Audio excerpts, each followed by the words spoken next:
মৰমৰ ছাত্ৰ ছাত্ৰীসকল তোমালোক আটাইকে বেষ্ট এক্সাম গাইড নামৰ ইউটিউব চেনেললৈ আন্তৰিক স্বাগতম জনাইছোঁ। আজি আমি ক্লাছ 6ৰ উন্মেষ মানে অসমীয়া যিটো মূল পাঠ্যপুথি আছে তাৰে 5 নম্বৰ পাঠ এটি কবিতা দিয়া আছে ৰিমঝিম বৰষুণ আহে। আজি এই পাঠৰ লগত জড়িত যিখিনি পাঠভিত্তিক প্ৰশ্ন আৰু অতিৰিক্ত প্ৰশ্ন আছে আমি তাকে আলোচনা কৰিম। তোমালোকে সম্পূৰ্ণকৈ ভিডিঅ'টি চাব বুলি অনুৰোধ জনালোঁ। তোমালোকৰ এটি বিনম্ৰ অনুৰোধ, যদি প্ৰথমবাৰৰ বাবে আমাৰ এই চেনেলটি চাই আছা, আমাৰ চেনেলৰ বিষয়বস্তু আৰু ইয়াৰ উপস্থাপন তুমি ভাল পাইছা, চেনেলটি ছাবস্ক্ৰাইব কৰিবলৈ আশা থাকিল আৰু ভিডিঅ'সমূহ তোমালোকৰ বন্ধুবৰ্গৰ সৈতে শ্বেয়াৰ কৰিব পাৰিবা। আহাচোন বাৰু আজিৰ প্ৰশ্নোত্তৰসমূহ বিতংকৈ জানি লওঁ। আজিৰ প্ৰথম প্ৰশ্ন এইখিনি আছে ক্ৰিয়াকলাপ পাঠভিত্তিক, পৃষ্ঠা নম্বৰ 54, 55 আৰু 57 দিয়া আছে। আমি তাকে বিতংকৈ আলোচনা কৰিম। আমাৰ প্ৰথম প্ৰশ্ন এনেকৈ দিয়া আছে, তলত দিয়া প্ৰশ্নসমূহৰ শুদ্ধ উত্তৰটো বাছি উলিয়াই সঠিক বৃত্তটো পূৰ কৰা। ইয়াত আমাৰ ক, খ, গ, ঘ এই 4টা বৃত্ত দিয়া আছে। যিটো শুদ্ধ হ'ব সেইটো আমি ৰং কৰি দিব লাগে, সেইটো সম্পূৰ্ণ কৰি দিব লাগিব। প্ৰশ্ন দি আছে ৰ'দত গছৰ সেউজীয়া পাতবোৰ কিদৰে থাকে। বিকল্প দি আছে হাঁহি থাকে, দৌ খাই থাকে, নাচি থাকে আৰু উফন্দ পাতি থাকে। আমি পাঠটি বা কবিতাটি পঢ়োঁতে নিশ্চয়কৈ গম পাইছোঁ যে ৰ'দত গছৰ সেউজীয়া পাতবোৰ দু খাই থাকে, মানে খ বিকল্প আমাৰ যিটো এয়া শুদ্ধ উত্তৰ হ'ব। এতিয়া আমি এই খ বিকল্পটো আমি ৰঙেৰে পূৰ্ণ কৰি দিম। দ্বিতীয় প্ৰশ্ন, কবিয়ে কবিতাটোত কি গণিব নোৱাৰাৰ কথা কৈছে। পানীৰ টোপ, ঘাঁহ বন, সেউজী পাত, পূবালী বতাহ। ইয়াৰে কবিতাত উল্লেখ আছে এয়া হৈছে পানীৰ টোপ। গতিকে আমাৰ ইয়াতে ক বিকল্প শুদ্ধ হ'ব। গতিকে আমি ক বিকল্পটো আমি ৰং কৰি দিছোঁ। পৰৱৰ্তী প্ৰশ্ন, শব্দাৰ্থ মিলাও হা। ইয়াতে শব্দ দিয়া আছে আৰু ইফালে আমাক অৰ্থ দিয়া আছে। তাৰে এটা ইতিমধ্যে কৰি দিয়ে আছে, উফন্দ মানে ঠেহ। এতিয়া বাকীকেইটা আমি সম্পূৰ্ণ কৰিব লাগে। দু খাই মানে বেকা হৈ তলমূৰ কৰিয়ে, এইটো হৈছে ইয়াৰ অৰ্থ। গতিকে আমি এইটোৰ লগত মিলিব। বাজলে মানে বাহিৰলৈ, গতিকে আমাৰ এইটো আমি মিলিল। আৰু ভাহে মানে উপঙি থাকে। গতিকে আমি শব্দ অৰ্থখিনি আমি জানিলোঁ। পৰৱৰ্তী প্ৰশ্ন আগবাঢ়িছোঁ। তলত দিয়া প্ৰশ্নকেইটাৰ উত্তৰ কোৱা আৰু লিখা।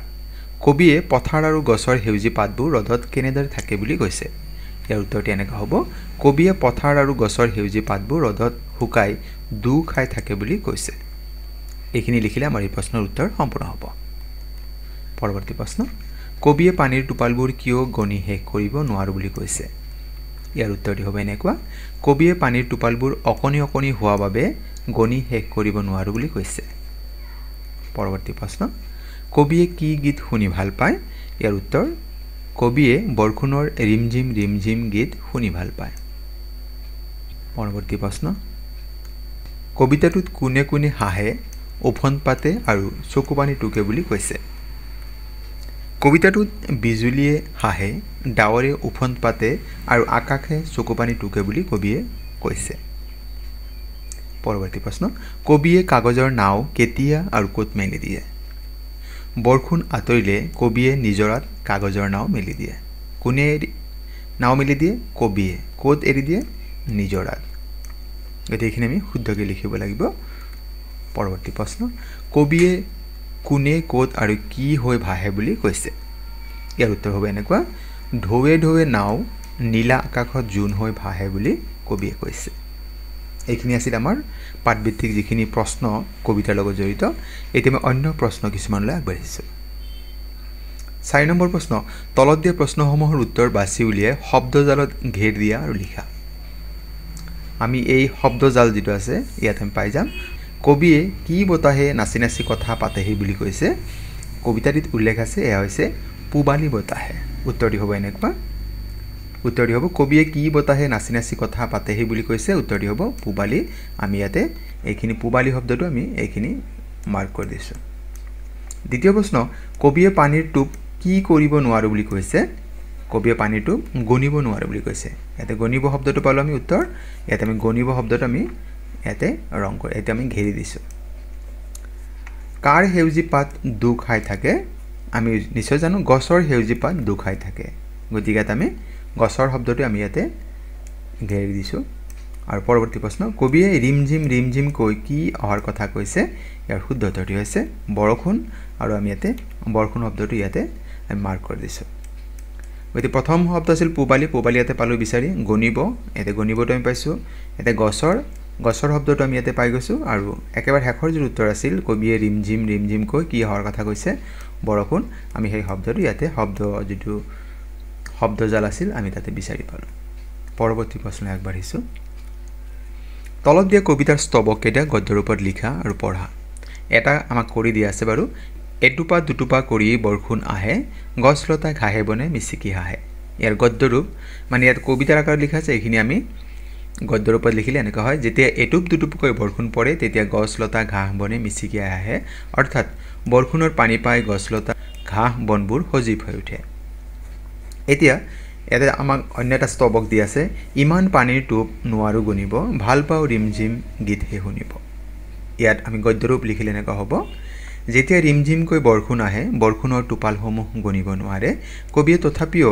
বৰষুণৰ ৰিমঝিম গীত শুনি ভাল পায় এইখিনি লিখিলে আমাৰ এই কবিতা পাক্ষিৰ গদ্যৰূপ এইখিনি হ'ব পৰৱৰ্তীত দিয়া আছে বৰষুণ আঁতৰিলে বাজলে ওলাও মেলি দিওঁ নিজৰাত কাগজৰ নাও ইয়াৰ গদ্যৰূপ এনেকুৱা হ'ব বৰষুণ কমি যোৱাৰ পিছত বাহিৰলৈ ওলাই যাওঁ আৰু কাগজৰ নাও বনাই নিজৰাত এৰি দিওঁ এইখিনি লিখিলে আমাৰ এই দ্বিতীয় খণ্ডটিৰ আমাৰ উত্তৰটি সম্পূৰ্ণ হ'ব পৰৱৰ্তী প্ৰশ্ন কবিতাটোৰ পৰা অন্তৰ্ধ্বনি মিল থকা শব্দবোৰ মিলাই লিখা অন্তৰ্ধ্বনি মানে যিবিলাক উচ্চাৰণ মিলে থাকে যেনেকৈ ইংৰাজী আমি যাক ৰাইমিং ৱৰ্ড বুলি কওঁ যেনেকৈ ইয়াত দিয়া আছে শুকাই লগত কি হ'ব শুকাই খায় আহে হাঁহে মানে উচ্চাৰণৰ মিল আছে গণিব শুনিব বতাহে কথাহে অকণি গণি ওলাও নাও এইখিনি হৈছে আমাৰ অন্তৰ্ধ্বনি মিল থকা শব্দবোৰ এনেকৈ আমি আঁচ দিলে কেতিয়াবা আমাৰ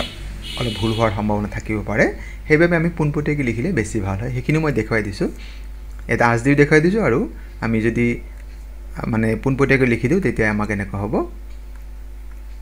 শুকাই খায় ইয়াৰ লগত মিলিছে আহে হাঁহে গণিব শুনিব বতাহে কথাহে অকণি গণি ওলাও নাও গতিকে তোমালোকে যেটো বেছি ভাল পোৱা সেইটো লিখিবা কিন্তু এইটো লিখিলে বেছি ভাল হয় তে ভুল হোৱাৰ সম্ভাৱনা তেনেই কম থাকে পৰৱৰ্তী প্ৰশ্ন আগবাঢ়িছোঁ কবিতাটোৰ মূলভাৱ কোৱা আৰু লিখা উত্তৰটি এনেকুৱা হ'ব খৰালি কালত বৰষুণৰ পৰিমাণ কম হয় বৰষুণৰ অভাৱত গছ-গছনিবোৰ নিস্তেজ হৈ পৰে কিন্তু বাৰিষা কালৰ বৰষুণৰ ফলত চৌপাশ সেউজীয়া আৰু সজীৱ হৈ পৰে তেতিয়া এটুপ দুটুপকৈ বৰষুণ পৰে তেতিয়া গছলতা ঘাঁহ বনে মিচিকি আহে অৰ্থাৎ বৰষুণৰ পানী পাই গছলতা ঘাঁহ বনবোৰ সজীৱ হৈ উঠে নৈ বিল খাল ডুং আদি পানীৰে উপচি পৰে কেতিয়াবা এই বৰষুণৰ পানী বাটপথৰ লগতে ঘৰৰ চোতালতো ভৰি পৰে কণ কণ ল'ৰা ছোৱালীহঁতে কাগজৰ নাও সাজি এই পানীত উমলে কবিতাটোৰ জৰিয়তে কবিয়ে বৰ্ষাকালৰ মনোৰম সৌন্দৰ্যৰ মাজত শৈশৱৰ ধেমালিৰ ছবি এখন প্ৰকাশ কৰিছে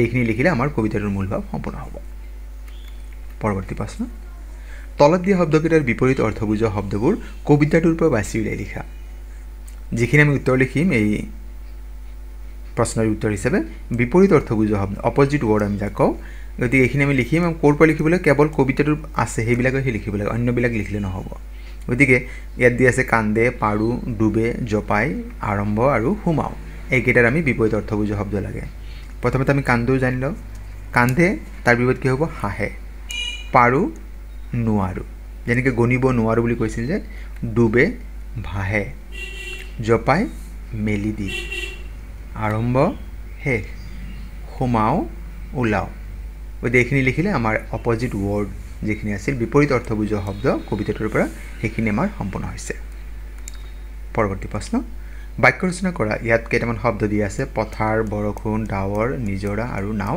এই পাঁচটা শব্দৰে বাক্য সাজিব লাগে তোমালোকে নিশ্চয় জানো যে বাক্য সাজিলে যিটো শব্দৰে বাক্য সাজা হয় আমি বাক্যটো লিখাৰ পিছত তাৰ তলত আঁচ দি দিব ইয়াত যেনেকৈ আঁচ দি আছে পথাৰ খেতিয়কজনে পথাৰত কাম কৰি আছে গতিকে পথাৰ শব্দটো ইয়াত আছে এই বাক্যটিত পৰৱৰ্তী বৰষুণ আমি বৰষুণত তিতিব নালাগে ইয়াতে বৰষুণ শব্দৰ তলত আঁচ দিয়া হৈছে পৰৱৰ্তী শব্দ ডাৱৰ আকাশত এতিয়া ডাৱৰ নাই নিজৰা আমি নিজৰাৰ পাৰত আবেলি ফুৰিবলৈ যাম